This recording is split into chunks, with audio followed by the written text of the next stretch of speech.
வணக்கம். March month வந்து cerebral palsy awareness month. Cerebral palsy அப்படிங்கிற குறைபாடு ஒரு நரம்பியல் குறைபாடு.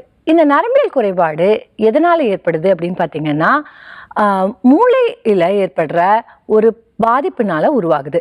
மூளையில் இயக்கத்திற்கும் அதனுடைய மூமெண்ட்டுக்கும் காரணமான பகுதிகள் வந்து பாதிக்கப்படுறதுனால செரிப்ரல் பாலசி ஏற்படுது. இந்த மூளையில் ஏற்படுற பாதிப்பின் காரணமாக இந்த குழந்தைகளுக்கு கை கால் இயக்கத்திலையும், நடக்கிறதுல, தவழ்றதுல, பேச்சில், உணவு சாப்பிட்றதுல, இதில் நிறைய விதங்களில் சிக்கல்கள்லாம் உருவாகுது. இதற்கு முக்கியமான காரணம் என்ன அப்படின்னா, ப்ரெக்னென்சி டைமில் மதருக்கு ஏற்படுற ஏதாவது இன்ஃபெக்ஷன், வைரல் இன்ஃபெக்ஷன், ஃபீவர் இந்த காரணங்களால் ஏற்படலாம். குழந்தை பிறக்கும் பொழுது ஆக்சிஜன் டிப்ரைவேஷன் ஏற்படுது அப்படின்னா, மூளையினுடைய முக்கியமான பகுதிகளுக்கு ஆக்சிஜன் போய் சேராமல் இருக்கும் பொழுது ஏற்படுறதுக்கு வாய்ப்புகள் இருக்குது. யூஸ்வலாக கேட்பாங்க, குழந்தை அழுதுதா அப்படின்னு. அழுகிறதுக்கான சிம்டம் என்னென்னா, ஆக்சிஜன் சப்ளை மூளைக்கு நடக்கிறதுனால தான் குழந்தைகள் பிறந்த உடனே அழுகிறாங்க.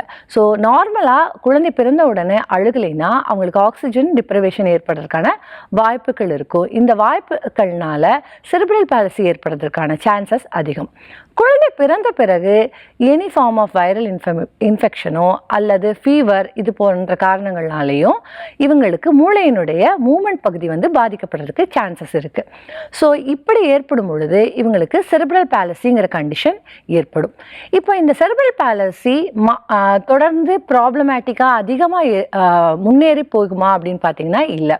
இது ஒரு நான் ப்ரோக்ரெசிவ் டிஸார்டர். அதாவது எப்படி சின்ன குழந்தையில மூளையில் ஏற்பட்ட பாதிப்புனால ஒரு பர்டிகுலர் மூமெண்ட் பாதிக்கப்படும் பொழுது அதுவே தான் அவங்களுடைய லைஃப் டைம் ஃபுல்லாக கண்டினியூ ஆகும்.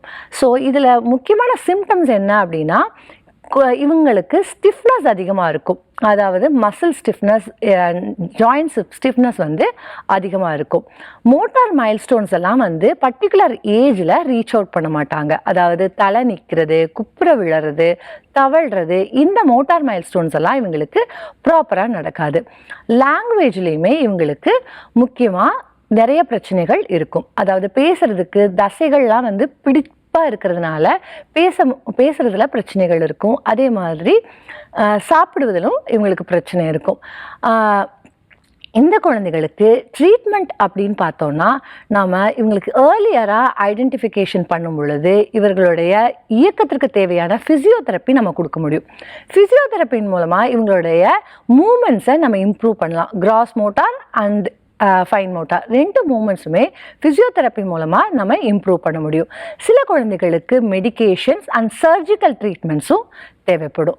இவர்களுடைய அறிவுத்திறன் பார்த்திங்கன்னா நார்மல் ஐக்யூவில் தான் இருப்பாங்க. ஸோ இவர்களால் எழுதுவது, படிப்பதெல்லாம் வந்து நார்மலான முறையில் நடக்கும். ஆனால் எழுதுறதுக்கு தேவையான சப்போர்ட் நம்ம கொடுக்க வேண்டிய தேவை இருக்கும். இந்த குழந்தைகளுக்குரிய அனதர் ட்ரீட்மெண்ட் என்ன அப்படின்னா ஸ்பீச் தெரப்பி. நிறைய குழந்தைகளுக்கு ஸ்பீச் இம்பேர்மெண்ட் இருக்கிறதுனால ஸ்பீச் லாங்குவேஜ் பேத்தாலஜிஸ்ட் மூலமாக நம்ம அவங்களுடைய ஸ்பீச் அசஸ்மெண்ட் பண்ணிவிட்டு ஸ்பீச் தெரப்பி கொடுக்க வேண்டியது முக்கியமான ஒரு தேவையாக இருக்கிறது. இப்போ இந்த மாதிரியான கம்பைன்டு தெரப்பீஸ் ட்ரீட்மெண்ட்ஸ் கொடுக்கும் பொழுது சிபி குழந்தைகள் நல்ல முன்னேற்றத்தோட ஒரு நார்மலான லைஃப் ஸ்டைலை அவங்களாலையும் வாழ முடியும். இப்போ இந்த குழந்தைகளுக்கு செரிப்ரல் பால்சி வருவதற்கான காரணங்கள்லாம் பார்த்தோம். இந்த காரணங்களை நம்ம நல்லா தெரிஞ்சு வச்சிருக்கிறது மூலமாக ப்ரிவெண்ட் பண்ணிக்க முடியும். நிறைய நேரங்களில் ப்ரெக்னென்ட் விமன் வந்து எந்த இன்ஃபெக்ஷனுக்கும் ஆளாகாமல் இருக்கிறது, அவங்களுடைய நியூட்ரிஷன் இன்டேக் வந்து சரியாக இருக்கிறது, இதெல்லாமே வந்து அவங்க இந்த சிபி குழந்தைகள் ஏற்படாமல் நம்ம ப்ரிவெண்ட் பண்ணிக்கலாம்.